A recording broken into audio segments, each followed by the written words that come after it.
24শে December রাজধানীতে লাল পতাকার জোয়ার।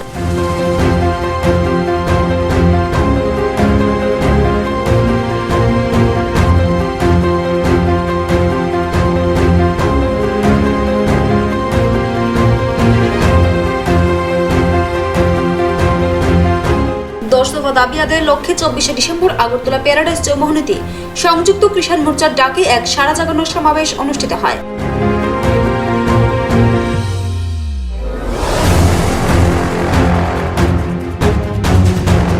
এই সমাবেশে উপস্থিত ছিলেন সর্বভারতীয় কৃষক সভার নেতা অশোক ধাওয়ালে, ত্রিপুরা কৃষক সভার সাধারণ সম্পাদক পবিত্র কৌর, সিপিআইএম রাজ্য সাধারণ সম্পাদক জিতেন চৌধুরী সহ অন্যান্যরা। সমাবেশে বক্তব্য রাখতে গিয়ে সর্বভারতীয় কৃষক সভার নেতা অশোক ধাওয়ালে কি বলছেন শুনুন। अरे वाह, हमारे अन्नदाता पूरे देश को खिलाने का काम करते हैं और ये भाजपा आरएसएस को और उनके जो गोदी मीडिया है शर्म नहीं आती, हमारे अन्नदाताओं को देशद्रोही बोलते हैं। इस प्रकार के हरामी लोग आज देश चलाते हैं, त्रिपुरा चलाते हैं। इनको खत्म करना होगा, इनको हराना होगा। यह है हमारे सामने हमारा जो आज मुख्य काम है। साथियों, ये आंदोलन पूरी तरीके से धर्मनिरपेक्ष आंदोलन था। हर धर्म का किसान ये पूरे देश भर के आंदोलन में उसके अंदर शरीक हुआ। हमारे सिख भाई और बहन थे, हमारे हिंदू भाई और बहन थे, हमारे मुसलमान भाई और बहन थे, हमारे दलित और आदिवासी किसान भाई और बहन थे। हर जाति का किसान था, हर धर्म का था, हर भाषा बोलने वाला था और वो पूरे देश भर में इकट्ठा आया। 3 बार भारत बंद कामयाब हुए। त्रिपुरा में भी आपने भारत बंद 3 बार कामयाब किया। तो ये जो जबरदस्त आंदोलन था, इसकी वजह से नरेंद्र मोदी सरकार इसको कुचल नहीं डाल सका। ये आंदोलन को दबाने का कोशिश किया लेकिन वो कामयाब नहीं हुआ और आखिर में किसान जीते, भाजपा की सरकार हारी। ये हमको ध्यान में रखना चाहिए। आज आपने त्रिपुरा के किसानों की, त्रिपुरा के कृषकों की, खेत मजदूरों की, झूमिया की मांगे आपने बिल्कुल सही उठाई है। 10 मांगों के ऊपर आज ये मिছিল और ये सभा हमारी हो रही है। क्या मांगे हैं हमारी? पहली तो मांग है पूरे खाद का काला बाजार त्रिपुरा में चल रहा है। बहुत जबरदस्त कीमतें बढ़ी है। खाद यानी फर्टिलाइजर है कि नहीं? सही बात। पूरे देश भर में ये चल रहा है और ये मोदी सरकार और यहां की राज्य सरकार क्या कर रही है?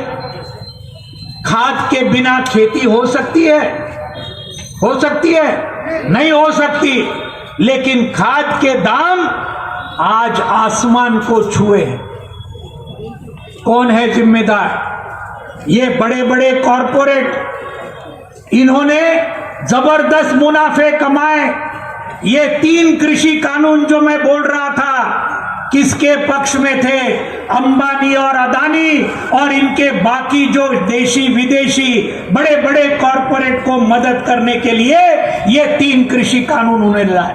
ऐसा 1 साल का आंदोलन आजादी के बाद के 75 साल में कभी नहीं हुआ हमारे देश में। हमारे पंजाब के 72 किसान साथी, हरियाणा के साथी, उत्तर प्रदेश के साथी, उत्तराखंड के साथी, राजस्थान के साथी और मध्य प्रदेश के साथी, इन्होंने तय किया ये जो 3 कृषि कानून भारतीय जनता पार्टी के मोदी सरकार ने लाए, लाखों किसानों ने तय किया इन कानूनों को इनको पीछे हटाना पड़ेगा, इनको रद्द करना पड़ेगा। जब तक ये रद्द नहीं होते हम दिल्ली की सीमाओं को घेर कर रहेंगे, चाहे कुछ भी हो, लेकिन ये बीजेपी सरकार को हरा कर ही रहेंगे। और आपने देखा 19 नवंबर को 1 साल होने को आया यह आंदोलन का। लाखों किसान दिल्ली की सीमाओं को छोड़ने को तैयार नहीं थे। जबरदस्त ठंडी में, बहुत भारी धूप में, बहुत जबरदस्त बारिश आया, तूफान आए, लेकिन किसानों ने तय किया चाहे कुछ भी हो, ये मोदी सरकार को झुकाए बिना हम दिल्ली को नहीं छोड़ने वाले हैं, ये वहां तय किया।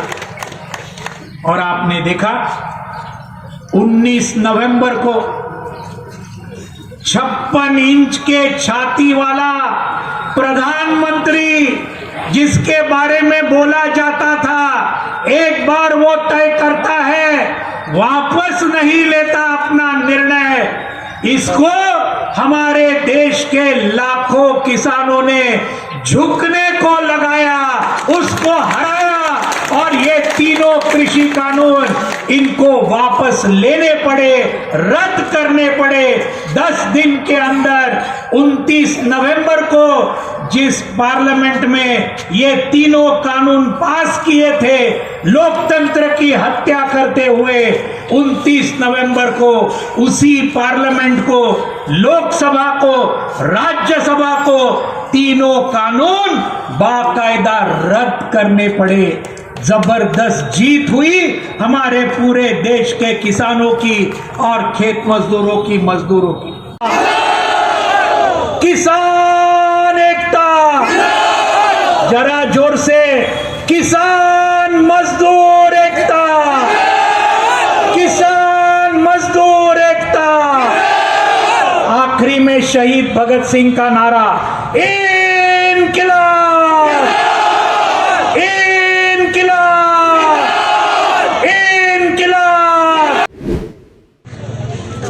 এই কর্মসূচির আয়োজন এ সম্পর্কে শুরুতে কমরেড পবিত্রকর উল্লেখ করার চেষ্টা করেছেন। এই দাবিগুলো ন্যায্য, যুক্তিসঙ্গত, প্রয়োজনীয়, জরুরি। একে আমরা আন্তরিকভাবে সমর্থন করি। কিন্তু প্রশ্ন হচ্ছে এই যে বিষয়গুলো আজকে আপনারা দাবি হিসাবে উপস্থিত করতে বাধ্য হচ্ছেন, সারা ত্রিপুরা থেকে আগরতলা এসে জমায়েত হচ্ছেন বামফ্রন্ট সরকার থাকার সময়, এর প্রত্যেকটি বিষয় বামফ্রন্ট সরকার উদ্যোগ নিয়ে কার্যকরী করেছে। দাবি আপনাদের তুলতে হয়নি, মিছিল করার প্রয়োজন হয়নি, একটার পর একটা কর্মসূচি বামফ্রন্ট সরকার হাতে নিয়েছে, বাস্তবায়িত করেছে। অভিনন্দন জানাবার জন্য আপনারা মিছিল সংগঠিত করেছেন, দাবি করতে হয়। বর্তমান যে সরকারটা চলছে, বিজেপি সরকার, ত্রিপুরা রাজ্যের কৃষিকে সর্বনাশ করে দিয়েছে। কৃষি সর্বনাশ হলে পর কৃষক, জনসাধারণ, তাদের অবস্থা বিপর্যস্ত হতে বাধ্য এবং তাই হয়ে চলেছে। এই পরিস্থিতিতে বিস্তৃত বিশ্লেষণে না গিয়ে, যেটা আমি আপনাদের কাছে বিশেষ করে আবেদন করব, শুধু আগরতলার মিছিল না, বিশাল সমাবেশ না, এখান থেকে দৃঢ়তা, বলিষ্ঠতা নিয়ে আপনাদের ফিরে যেতে হবে।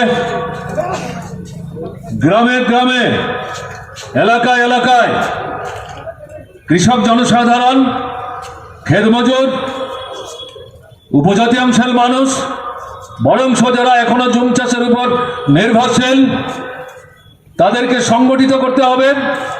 ব্লকে ব্লকে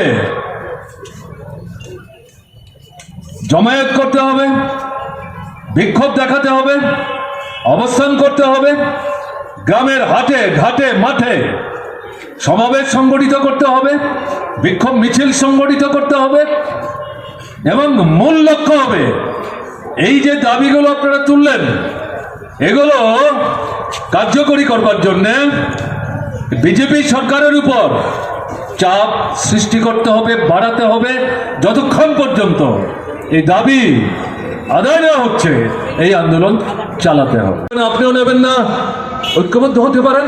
সারা ভারতবর্ষে 1 বছর ব্যাপী যে কৃষক আন্দোলন হলো, স্বাধীনতার 74 বছরে প্রথম ঘটনা, 500-র উপর সংগঠন, 500 রকমের পতাকা, 500 রকমের স্লোগান, তার মধ্য থেকে 54টা প্রতিনিধিত্বকারী সংগঠন ঐক্যবদ্ধ হয়ে এই সমন্বিত কমিটি কি করে তৈরি করলো? সারা ভারত কৃষক সভা, যার সভাপতি হিসাবে অশোক ধাওয়াল আপনাদের সামনে এতক্ষণ বক্তৃতা করলেন। কৃষক সভা কি ভারতবর্ষের 29টা 30টা রাজ্যের সমানভাবে শক্তিশালী? মোটেই ঘটনা তা না। সারা ভারত কৃষক সভা একলা চাইলেও সর্বভারতীয় স্তরে বছরব্যাপী এই আন্দোলন তারা জারি রাখতে পারতেন যদি গোটা ভারতবর্ষের দল, মত, ধর্ম, বর্ণ, সম্প্রদায়, রং নির্বিশেষে কৃষকদের মধ্যে ঐক্য গড়ে তুলতে না পারতেন। কাজে এই অভিজ্ঞতার ভিত্তিতে বলছি, আজকে ত্রিপুরার বুকে জগদ্দল পাথরের মতো এই ফেসিবাদী শক্তি যেভাবে চেপে বসেছে, তাকে উৎখাত করতে গেলে পর এই ঐক্যের কোনো বিকল্প নেই। কাজে সেদিক থেকে জানান দিতে হবে, জানান দিতে এসছেন, জানান দিয়েছেন। হয় মানুষের পাশে দাঁড়িয়ে মানুষের উত্থাপিত জরুরি যে বিষয়গুলো, যেগুলো রাজ্য সরকারের করার কথা, এগুলি অবিলম্বে কার্যকরী করার জন্য দ্রুত পদক্ষেপ নাও, না হলে ভবিষ্যৎ দিনের জন্য এখন থেকে দিন গুনতে আরম্ভ করো। ঘরে ঘরে মানুষ প্রস্তুতি নিচ্ছে, জবাব দেবে, তার জন্য তোমাদের প্রস্তুত থাকতে হবে। এই দৃঢ়তা, এই বলিষ্ঠতা নিয়ে আপনারা ফিরে যাবেন। এই আহ্বান আপনাদের কাছে রেখে দীর্ঘক্ষণ এই যে কর্মসূচিতে আপনারা অংশগ্রহণ করলেন, সবাইকে বলতে দিলেন, আমাকেও কথা বলবার সুযোগ দিলেন, তার জন্য আপনাদের সকলের প্রতি আন্তরিকভাবে কৃতজ্ঞতা জানিয়ে, সংগ্রামে অভিনন্দন জানিয়ে। সরকারি দোকানের সামনেই 5 টাকার সার, বাইরে গেলে 15 টাকা কিনতে হয়। নেই কোনো ধরনের সার, নেই কোনো ধরনের কীটনাশক ঔষধ, সরকারি গুদামে বীজ নেই। আমাদের এর আগের সরকার, বামফ্রন্ট সরকারের সময় চলা এসআরআই যে সিস্টেম বন্ধ করেনি নামে, কিন্তু আসলে বন্ধ করে দিয়েছে। কোনো স্কিম নেই, কোনো সাবসিডি নেই। কি অবস্থা? সেচের মেশিন 75% অচল। আমরা গিয়েছিলাম চিফ ইঞ্জিনিয়ারের কাছে, বলছে মেশিন রিপেয়ারিং করার জন্য আমাদের কোনো বাজেট নেই, আপনাদের কথা ঠিক, পারবো না। তাহলে কৃষি হবে? এই হলো কৃষির অবস্থা। সবজির চাষ, ফলের চাষ, ওই এক গাড়ি ফল বিদেশে পাঠিয়ে বিপ্লব দেবের বিপ্লব শেষ কৃষকদের স্বার্থে। কিন্তু মাঠে কিছু নেই। 1 লক্ষ রাবার চাষে গত 3 বছর, 3.5 বছরে নতুন একটি বাগান করেনি, কোনো এক্সটেনশন প্রোগ্রাম নেই, কোনো সাবসিডি নেই, কোনো ইন্স্যুরেন্স নেই। গত 20-25 দিন রাবারের রস যেটা, শ্রমিকরা গণতান্ত্রিক মানুষকে উজ্জীবিত করেছে। 15 মাস যাবৎ আমরাও আমাদের রাজ্যের মধ্যে এই আন্দোলনের সমর্থনে লড়াই করেছি, সংহতি জানিয়েছি, আক্রান্ত হয়েছি। তারপরেও আমরা কিন্তু প্রতিটি সংযুক্ত মোর্চার ডাকে আমরা দায়িত্ব পালন করার চেষ্টা করেছি। কিন্তু আমাদের রাজ্যে এই 44 মাস 45 মাসে বিপ্লব দেবের যে বিজেপির সরকার, এই সরকার কৃষকদের জীবনে আজকে দুর্বিষহ অবস্থা নিয়ে এসেছে। কৃষকরা, জমিয়ারা, ক্ষেত মজুররা আজকে তাদের ক্ষেতে ফসল ফলাতে পারে না, কোনো সরকারি সাহায্য নেই। এই 10 দফা দাবি আমরা লিফলেট আকারে আপনাদের দিয়েছি, এটা পাঠিয়েছেন। এখানে বিস্তৃত বলার সময় নেই, নেতৃত্ব কথা বলবেন। আবার আমাদের উত্তর ত্রিপুরা সহ দক্ষিণ ত্রিপুরার যারা আমাদের কৃষকরা এসছেন তাদের আবার ফিরে যেতে হবে, তাই 2 থেকে 8-এর মধ্যে আমাদের এই সভা শেষ করতে হবে। তাই বলবো, আজকে আমরা এই কৃষক বিরোধী বিপ্লব দেবের সরকারকে নোটিশ দেওয়ার জন্য আগরতলার এই সমাবেশ ডেকেছি। কৃষকরা এই অত্যাচার মিটিং করা যায় না, মিছিল করা যায় না, এটা আর সহ্য করতে রাজি না। আজকে আপনারা যা দেখিয়েছেন, গত অগ্রহায়ণ মাসের অতিবৃষ্টিতে কৃষকদের আরো সর্বনাশ হয়েছে। প্রত্যেক জায়গাতে এই 8টি জেলা আমরা গেছি, আমাদের নেতৃত্ব, কি দুর্দশার মধ্যে আপনারা আজকে এই সভাতে এসেছেন। কিন্তু আমরা বলবো, এই যে দৃঢ় চেতনা, এই অবস্থার মধ্যেও আমাদের কৃষক, ক্ষেত মজুর, জমিয়ারা দেখেছেন, তার জন্য সংযুক্ত কিষাণ মোর্চার পক্ষ থেকে আপনাদের সংগ্রামী অভিনন্দন জানাই।